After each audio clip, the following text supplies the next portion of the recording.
آج کی کتاب کی تقریر کی مناسبت سے میاں صاحب کے شعر کا انتخاب کیا گیا، زندہ دلی سے آگے، جس کے بارے میں آپ یہاں پہ اظہار خیال میں بہت کچھ سنیں گے۔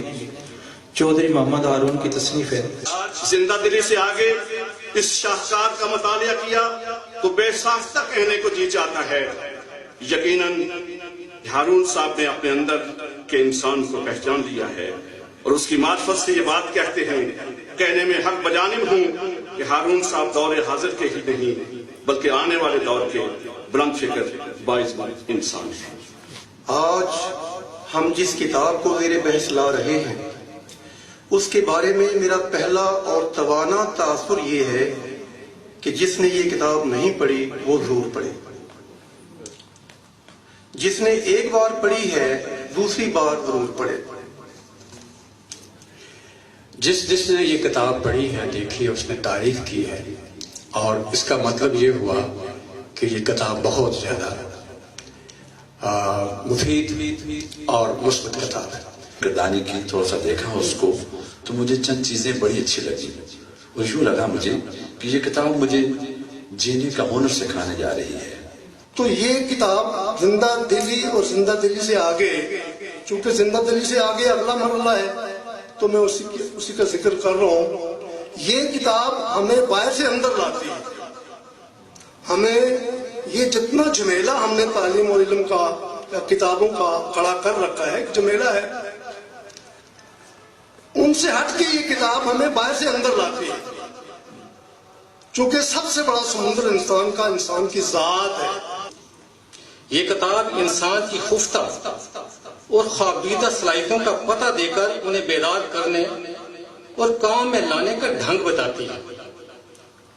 بعض بلندیاں اور فطری شرافتیں کسی نہ کسی رخ سے اجاگر ہو کے رہتی ہیں۔ چودھری ہارون صاحب کا شمار ان خود ساز لوگوں میں ہوتا ہے جو معاشی نشیبوں سے ترقی کر کے ابھرتے، بلندیاں چھوتے اور اپنے کردار کے اعتبار سے معیار انسان شمار ہوتے ہیں۔ زندہ دلی کے مصنف چودھری محمد ہارون صاحب کے اس حوالے سے جتنی بھی تحسین اور توصیف کی جائے وہ اس کے حقدار ٹھہرتے ہیں۔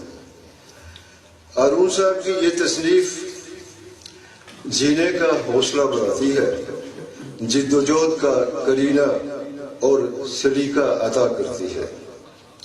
اور آپ کے پاس ایک وہ طاقت ہے جسے آپ استعمال کر کے اسے بدل سکتے ہیں، اور وہ آپ کل جو گزر گیا اسے اس میں نہیں بدل سکتے، آنے والے میں بھی نہیں بدل سکتے، آپ ابھی آج اس لمحے بدل سکتے ہیں۔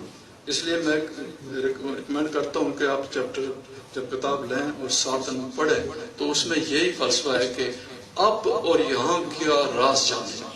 لیکن میں سب سے پہلے